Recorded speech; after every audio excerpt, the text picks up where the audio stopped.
Shoutout sa mga unang nag-comment. At sa inyong lahat sa pagsuporta at panunood. Ang susunod na episode ay abangan sa susunod na linggo. Salamat po. Huwag kalimutan mag-like and subscribe upang maabangan pa ang mga susunod na recap. Ang mga taong naruroon sa loob ng kainan na nakarinig sa alok ay napahinto at napasabi sa kanilang sarili na kahit hindi nila kilala ang lalaking iyon, nakaramdam sila ng matinding pagkainggit. Ang ganitong uri ng alok ay may kakayahang baguhin ang kapalaran ng kahit sinong makakatanggap na ito. Sa gitna ng lahat, nanatiling nakangiti si Jinhock, dahil alam niyang siya ang pinakanais ng gobyerno na mapasama sa kanilang hanay. Mula pa lamang sa video na kumalat, malinaw na nahuli na niya ang pansin ng mga nasa kapangyarihan. Tahimik na natawa si Jinhock habang iniisip na tinitingnan lamang siya ng gobyerno bilang isang kasangkapan, isang bagay na magagamit at maaari ring itapon kapag hindi na kailangan. Kaya anuman ang kanilang ialok, alam na niya sa sarili na wala siyang balak sumama o maging bahagi ng alinmang grupo nila. Sa kanyang pananaw, sa mundong ito, mas mahalaga ang isang taong may karanasang hindi matutumbasan ng kahit daang ordinaryong individual. Ito ang dahilan kung bakit pilit siyang hinihikayat ni Han Sang-jin, nag-aalok ng mga bagay na kaya lamang ibigay ng gobyerno, kapalit ng kanyang pagsang-ayon. Nauunawaan ni Jinhock na ang pagkakahirang sa kanya bilang chairman ng Awakened Association ay hindi basta-basta. Ibig sabihin na ito, siya ay may kakayahan at karanasang higit pa sa karaniwan. At kung hindi iyon ang dahilan, marahil ay dahil siya ang may pinakamaraming karanasan sa Tower of Trials, isang lugar na bihira lamang ang nakakaabot ng mataas na antas. Sa kabila na ito, umaasa pa rin siya na ang taong lalapit sa kanya ngayon ay may taglay na natatanging kasanayan na magiging kapaki-pakinabang kapag nagpasya siyang kopyahin ito. Luminga si Jinhock at tumingin sa orasan. Alam niyang sa sandaling umabot ang oras sa 7:00 ng gabi, magbubukas ang Tower of Trials para sa lahat ng mga manlalaro. At dumating na nga ang sandaling iyon. Ipinahayag ng sistema na nagbubukas na ang tower. Isang napakalaking portal ang lumitaw sa gitna ng lungsod, at unti-unting hinihigop na ito ang lahat ng manlalaro papasok sa loob. Nasa gitna si Jinhock, nakangiti habang pinagmamasdan ang kaguluhan sa paligid. Habang ang iba ay nagsisigawan, nagtutulakan, at nagpapaalala sa isa't isa na huwag magpadalos-dalos, dama ng lahat ang matinding pagkabigla. Ang kanilang nasasaksihan ay tila isang tunay na laro, isang virtual na mundo na naging realidad. Pinagmasdan ni Jinhock ang mga baguhang manlalaro, halatang walang karanasan, habang pilit na inaangkop ang sarili sa kakaibang kapaligiran. Maya-maya, lumabas ang unang abiso mula sa sistema. Bilang pagsalubong sa kanilang pagpasok, bawat isa ay tatanggap ng tig 100 coins, na magsisilbing pangunahing pera sa loob ng tower. Ipinaliwanag din na maaaring mag-upload ng mga video ang mga manlalaro tungkol sa kanilang mga karanasan o laban. Sa bawat 10,000 views, makakakuha sila ng 100 coins bilang gantimpala, at maaari pang madagdagan depende sa kanilang status o reputasyon. Ngunit may limitasyon ito, 100,000 beses lamang maaaring mapanood ang isang video, kaya't kailangang piliin ng mga manlalaro ang kanilang babantayan. Dagdag pa rito, ipinaliwanag ng sistema ang tinatawag na broadcast function.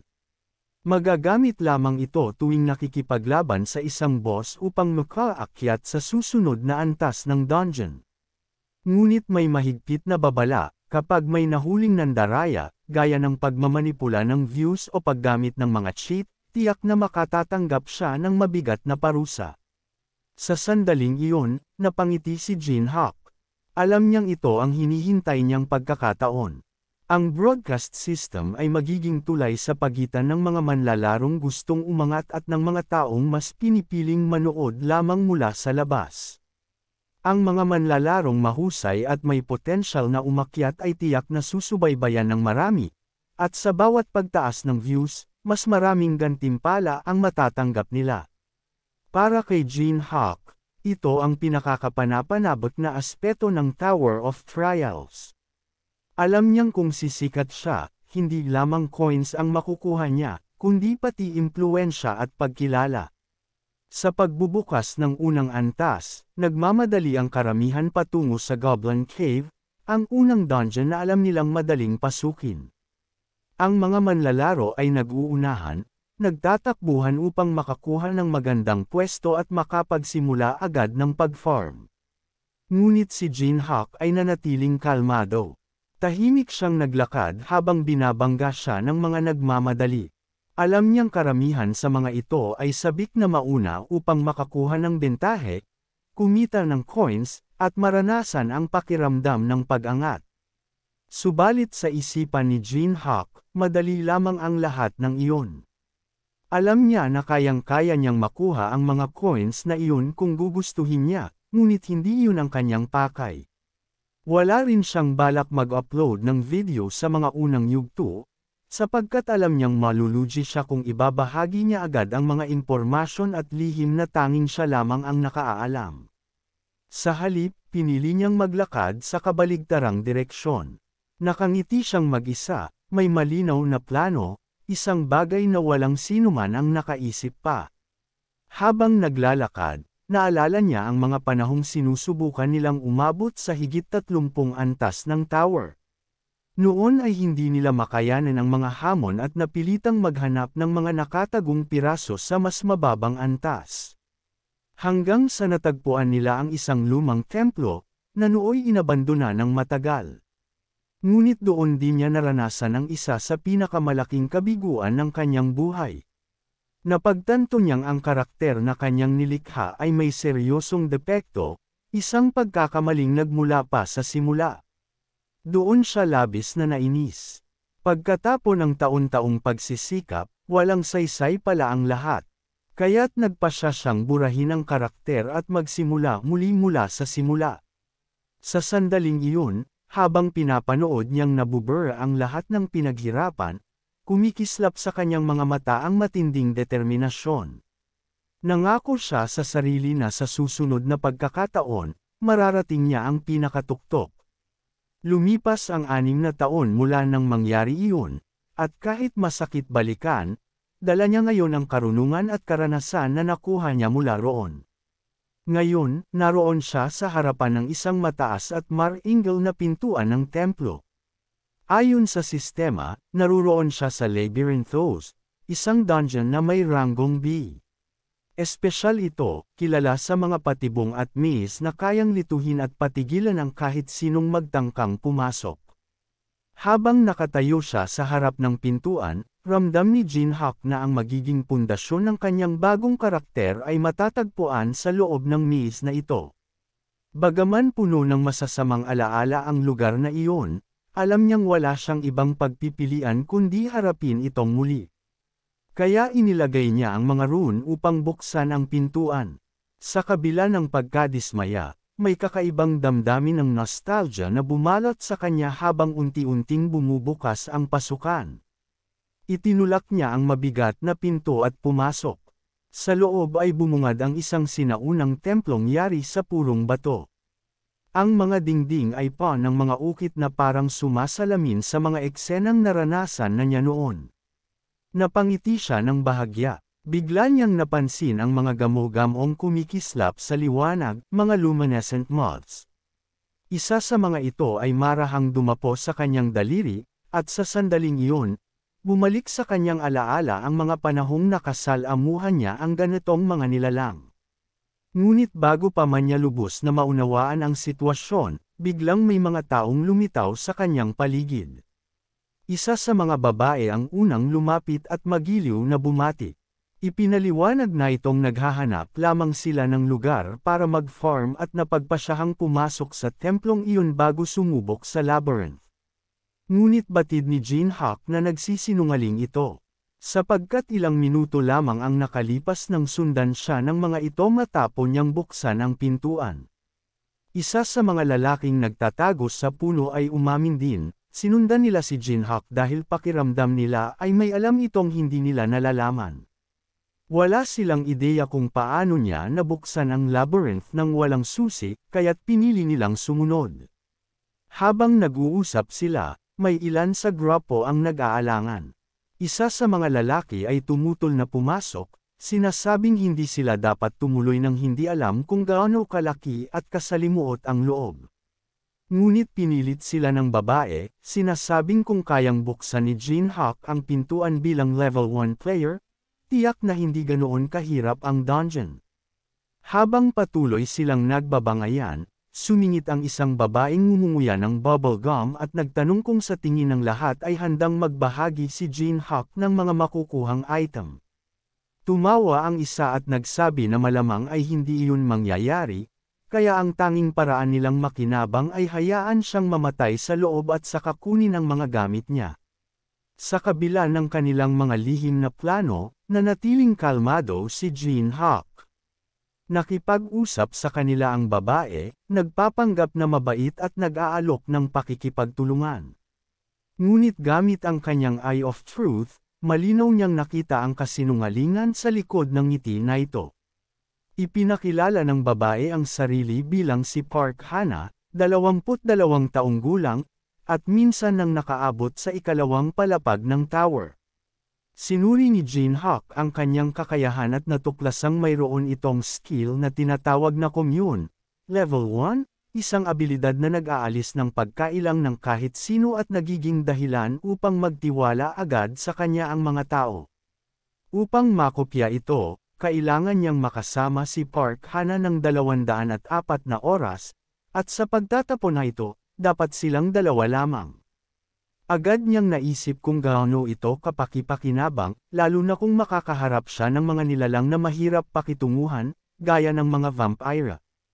Isa-isa ring nagpakilala ang iba pang kasama ni Hana, si Jiang Charlesep, si Leia na may gintong buhok, si Jiang Mina na ngumunguya ng bubble gum, si Chiang Minggok na baguhan, at si Do Kwangdu na may salamin at gayon din ay hindi pa nakapasok sa tower. Tinanggap ni Jinhak ang kanilang mga pagbati ng may paggalang, ngunit sa loob-loob niya, alam niyang wala itong saysay. Hindi niya kailangan ang kanilang pangalan, sapagkat tiyak niyang pagtataksilan lamang siya ng mga ito sa oras ng kagipitan. Lumapit si Hana at marahang humawak sa kanyang braso, na ikinainis niya. Tinitigan niya ito ng malamig, ngunit patuloy pa rin itong nakangiti, tinatanong kung hanggang saang floor na ang kanyang naabot. Napansin ni Jinhak ang bahagyang pamumula ng sarili niyang mukha bago niya marahang itinulak ang babae. Sa sandaling iyon, tuluyan na niyang naunawaan kung paano gumagana ang commune skill, at kung hindi niya ito alam mula pa sa simula, baka naloko na siya. Maikling tugon lamang ang ibinigay niya kay Hana, sinasabing umaakyat siya hanggat kaya niya. Nabahala si Hana dahil tila hindi gumana ang kanyang abilidad kay Jinhak. Gayunman, pinilit niyang magpanggap na humahanga at muling nakiusap na ibahagi sa kanila kung anong mga nilalang ang naruroon. Tinignan lamang siya ni Jinhak at malamig na sinabing nagbabago ang labyrinth sa bawat itinakdang oras. Hindi pa man nila nauunawaan ang sinabi, biglang gumalaw ang lupa. Ang mga pader ay nagsimulang magbago ng anyo, at mula sa kisame ay bumagsak ang mga batong post. Halos tamaan si Hana, ngunit nakaiwas siya sa huling sandali. Ang iba naman ay muntik ng map-Isaac ng mga gumuhong bahagi ng templo. Nang huminto ang pagyanig, lahat sila ay hingal at balot ng takot. Hindi makapaniwala si Hana at ang kanyang grupo. Hindi nila inasahang ganito kasalimuot ang dungeon sa unang antas pa lamang. Ngunit tumingin si Jinhak at tahimik na nagtanong kung hindi pa ba nila naranasan ang labyrinth na kusang nagpapalit ng mga silid. Ang sagot ng lahat ay halatang inis at gulat, dahil sino nga ba ang makakaranas nyon sa unang palapag? Habang nagsisimula ng magpanik ang grupo, tinanong ni Hana ang isa nilang kasamahan kung magagamit pa ba na ito ang skill para hanapin ang daan palabas. Ngunit ang sagot ay nakapagpahina sa lahat, wala nang bisa ang kanyang kakayahan matapo magbago ang maze. Lalong nagulo ang kanilang isipan. Samantala, napangisi si Jinhock. Ngayon niya naunawaan kung bakit naglakas loob ang mga ito pumasok, nakaasa lamang sila sa navigation skill. Mga baguhan, wala siyang interes na tulungan sila, dahil mas nakatuon siya sa kung ano ang mangyayari sa susunod. Nang hindi na mapigilan ang kaba, nilapitan ni Hana si Jinhock, galit na galit. Sinumbatan niya ito, sinasabing halos mamatay sila dahil sa kanya, dahil hindi na ito sinabi ang tungkol sa pagbabago ng labyrinth. Nagsalita rin ang ilan, isinisisi sa kanya ang lahat ng kaguluhan. Ngunit malamig lamang ang sagot ni Jinhock. Sinabi niyang hindi naman niya sila pinilit na sumunod. Ang desisyon ay kanila, at wala siyang pananagutan. Nabigla si Hana at napaatras. Hindi niya inasahan ang matalim na tono ng lalaki. Habang lumalalim ang tensyon, isa sa mga lalaki ang naglabas ng espada, handang umatake. Ngunit bago pa man ito makagalaw, isang napakalakas na tunog ang umalangaw, isang palakol ang biglang bumaon sa dingding. Sumunod ang mga mabibigat na yabag na yumanig sa buong lugar. Isang napakalaking minotaur ang lumitaw mula sa dilim, may hawak na dambuhalang armas at naglalagablab sa galit. Agad na naglabas ng sandata ang grupo, halatang takot ngunit pilit na naghahanda. Mula sa dingding, kusang bumunot ang palakol at bumalik sa kamay ng halimaw. Iwinasiwas na ito ang armas, handang umatake. Sa isang iglap, sumugod si Jinhock at sumigaw sa iba na tumabi. Nabigla si Hana, hindi alam kung anong binabalak ng lalaki. Ngunit bago pa man siya makaisip, nakita niyang hinarap ni Jinhock ang halimaw ng walang pag-aalinlangan. Ibinagsak ng minotaur ang palakol na ito sa sahig, nagdulot ng pagkabitak ng lupa. Ngunit tumalon si Jinhock sa tamang sandali, nakaiwas sa sigwada ng halimaw.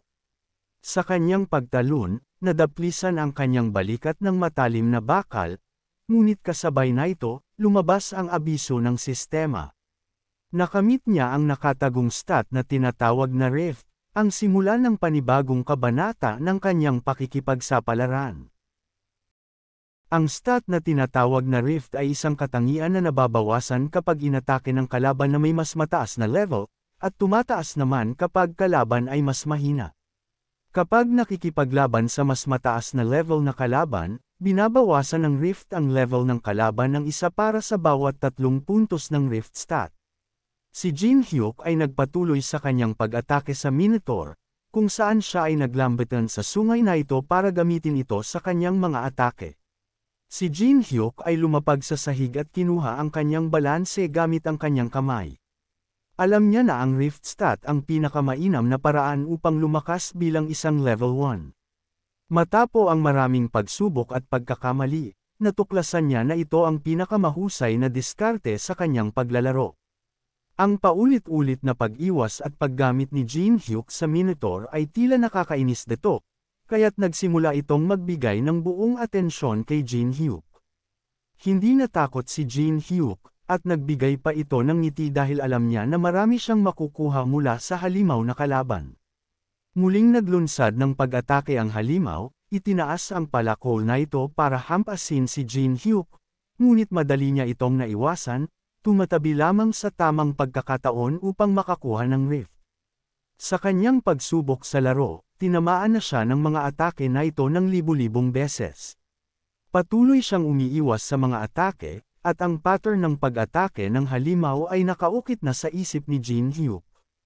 Sa bawat matagumpay na pag-iwas, nadidagdagan ng $0.05 rift ang kanyang stat, na nagdudulot ng sunod-sunod na notification.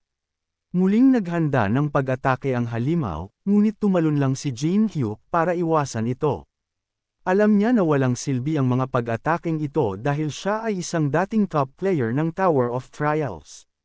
Kahit gaano pa kalakas ang mga atake, wala itong saysay kung hindi naman tatama sa kanya. Muling nagharap ang dalawa, kung saan handa muli si Jinhock na umiwas. Ang ibang natitirang mga player sa gilid ay pinapanood lamang si Jinhock at hindi makapaniwala. dahil sinusubukan din nilang kalabanan ang katulad niyang halimaw, ngunit ginagawa ni Jin Hyuk na madaling iwasan ang mga mabilis na pag-atake na ito.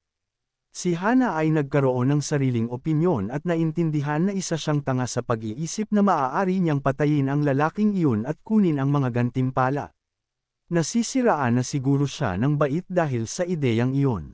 Ang nagalit na Minotaur ay nakatitig kay Jin Hyuk, ngunit tumitig din ito pabalik at sinabihan ng halimaw na masyado itong mabagal. Dinagdagan pa niya ng insulto at tinanong kung sinusubukan ba talaga siyang tamaan ng halimaw sa paghampas na ito ng palakol ng padulos-dalos. Malakas na umungol ang Minotaur sa galit at mabangis na inihampas ang palakol na ito patungo sa kinaroroonan ni Jin Hyuk. Hinarap lamang ni Jin Hyuk ang talam ng palakol, at alam niya na napakadaling lumakas, at may napakasimpleng paraan para makamit ito.